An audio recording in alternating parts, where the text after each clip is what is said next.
Guatevisión transmitirá una nueva jornada de protesta ciudadana este sábado 30 de mayo a partir de las 2 de la tarde.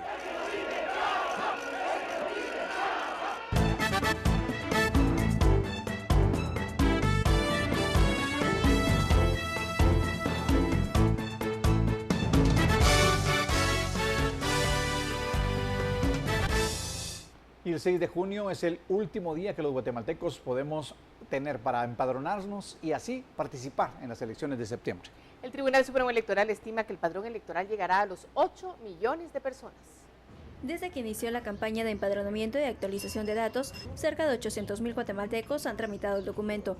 El Tribunal Supremo Electoral espera que el padrón llegue a 8 millones de personas, 1 millón más que en 2011, aunque la cifra aún es baja teniendo en cuenta que aproximadamente 2 millones cuentan con DPI, pero no están empadronados. Ahorita ya contamos con cerca de 7.740.000 empadronados, 249. Es decir, estamos ya llegando a los 7.800.000, ¿verdad? Y la expectativa es llegar a los 8.200.000, ¿verdad? Y el llamado es a la población para que se acerquen. El 6 de junio es el último día para que los guatemaltecos se puedan empadronar. De no registrarse en el TSE, no podrán emitir el sufragio el 6 de septiembre. Tiene habilitadas 338 subdelegaciones municipales, es decir, en todos los municipios hay una sede del Tribunal Supremo Electoral y ahí se puede empadronar el ciudadano. Aparte de eso, hay presencia del Tribunal Supremo Electoral en muchas sedes del RENAP.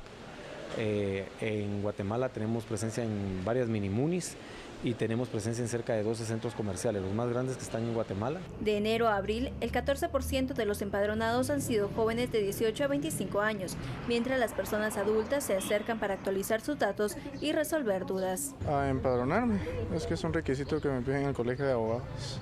Entonces necesito eso para sacar mi constancia de derechos políticos. Para venir a actualizar mis datos, para poder ejercer el voto. Es un deber votar. Por unas elecciones en paz, Dulce Rivera y Noé Medina. El partido Todos aún no define quién podría ser su binomio presidencial a escasos 4 días que se desarrolle su Asamblea General. La agrupación dice que se centra en las posibles reformas electorales. Aunque Roberto Alejos figuraba como presidenciable del partido Todos, su candidatura ha quedado en suspenso, mientras se evalúa quién podría ser su acompañante o un sustituto. La razón de la inestabilidad de la agrupación política es la situación actual en la que los guatemaltecos piden reformas a varias leyes, pues aducen que trabajan para hacer modificaciones, incluso atrasar las elecciones y presentar una mejor propuesta. Uno habla de cualquier candidatura en la calle, cualquier candidatura rechazada.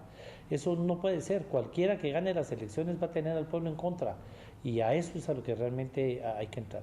Que la ley electoral y de partidos políticos se pueda modificar ahorita y pueda entrar en vigencia ahorita. Y eso es un tema que estamos estudiando y que estaremos realmente teniendo la conversación por gusto, porque esto repetiría todo el proceso de convocatoria, repetiría todo el tema de las elecciones. Alejos considera que las candidaturas que propondrán deberán ser analizadas para no provocar más disgusto en la población. Además indicó que de no lanzarse a la presidencia, tampoco buscará su reelección en el Congreso de la República.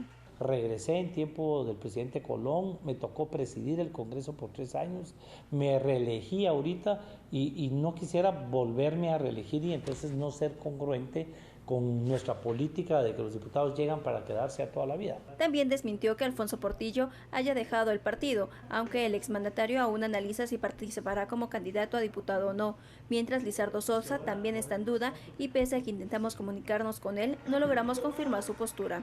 Por unas elecciones en paz, Dulce Rivera y Noé Medina. ¿Cuáles son los diferentes escenarios de acuerdo a la crisis que atraviesa el país de cara a las elecciones generales del 2015? Miguel Salay preparó el siguiente informe que aglutina diferentes opiniones de los implicados en el tema. Asistir a votar o no, cancelar las elecciones o retrasarlas. Ese es el dilema al que muchos letrados y guatemaltecos indecisos se enfrentan al compás de la coyuntura política. Según organizaciones que integran el Mirador Electoral, las votaciones se deben realizar porque implica un orden constitucional. El Mirador Electoral apoya absolutamente la realización de las elecciones generales. Es la vía institucional y legal que debemos de seguir. Acción Ciudadana opina que se debe velar por respetar lo que establece la ley y que las elecciones se deben realizar independientemente de la la pobre oferta política. No obstante, le da paso a la duda en caso se acrecente la inestabilidad política y social. Por ejemplo, el hecho de que haya mucha violencia, de que hayan en los mitines que ya estamos viendo, que se genere más violencia y que eso amenace el desarrollo normal de las elecciones. Creo que ahí sí se podría presentar un escenario en donde ya se podría plantear, pero ahí tienen que ser los órganos constitucionales los que tienen que definir si hay ambiente para elecciones o no. Comentarios irresponsables, dice el vocero del Tribunal Supremo Electoral. Llamar, por ejemplo, a que no se realice el evento electoral es hasta cierto punto irresponsabilidad frente a la Constitución Política de la República de Guatemala, ¿verdad? Pero no todos opinan lo mismo sobre la institucionalidad y la constitucionalidad. Y Dubina Hernández, por ejemplo, es enfática en subrayar lo fallido de un supuesto Estado de Derecho. ¿De qué institucionalidad estamos hablando? De la institucionalidad que permite que una banda de cafres, truanes y delincuentes se dé el lujo de negociar porcentajes de comisiones por otorgar negocios que han representado la pérdida de vidas. Y entonces, ¿cuáles podrían ser las alternativas viables? ¿Qué otras salidas hay para darle una solución a la crisis política que afronta el país? Por una parte, falta saber cuáles serán los resultados de las investigaciones de CICIG a los partidos políticos, y de ello dependerá el saneamiento de la clase política, dice el analista Josué Sotomayor. Pero en dado caso, eso no sea suficiente, hay otras opciones que se podrían echar a andar, y aunque inconstitucionales, de eso ya hay antecedentes. Cualquier aplazamiento de la transición de mandato es un rompimiento constitucional. Pero hay que recordar, por ejemplo, que tenemos antecedentes. Por ejemplo, el caso de la elección de magistrados de Corte Suprema de Justicia fue suspendida, y eso significa que continuaron en el cargo todos los magistrados que estaban anteriormente hasta que se dilucidara la situación jurídica en la Corte de Constitucionalidad. Otra salida podría ser un golpe de Estado, pero eso es casi imposible por la dinámica de juegos de poder. Aunque en todo caso habrá que definir con cautela qué es suspender las elecciones y qué es retrasarlas, pues no es lo mismo. Hay dos coyunturas. Suspenderla implicaría inmediatamente convocar a una Asamblea Nacional Constituyente para no correr el riesgo de tener la ausencia de Estado el 14 de enero. El 14 de enero tenemos nuevo presidente, nuevo Congreso, nuevos alcaldes. Si el 14 de enero no tenemos eso, vigente esta Constitución, caeríamos en graves delitos los funcionarios que decreten la suspensión de elecciones. La ruta que creo es la conveniente es el retraso del proceso electoral, de manera tal que garantice el tiempo prudencial legal para convocar a reforma constitucional. ¿Y quiénes serían los beneficiados si se retrasan las elecciones? En el caso de no celebrar elecciones, en este momento creo que serían, me atrevería a decir que no son los partidos que están actualmente encabezando. Serían básicamente expresiones que han estado actuando al margen del sistema político, que nunca han podido ingresar por el propio sistema de partidos políticos. En todo caso, quienes saldrían perdiendo si se reacomodan los partidos políticos de acuerdo a una reforma electoral serían los que encabezan las encuestas, pues tendrían que competir de nuevo en iguales condiciones que el resto de partidos y con una depurada clase política. Por unas elecciones en paz, Miguel Salay y Ronnie Herrera.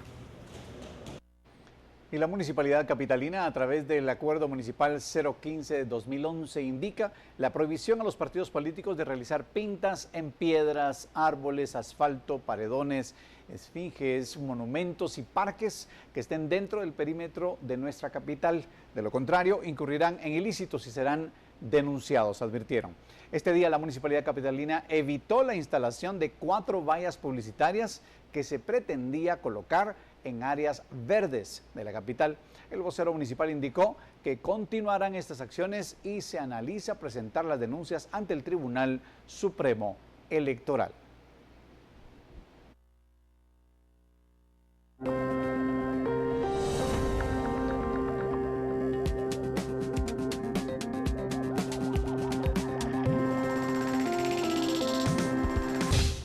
La conflictividad en Apuya continúa.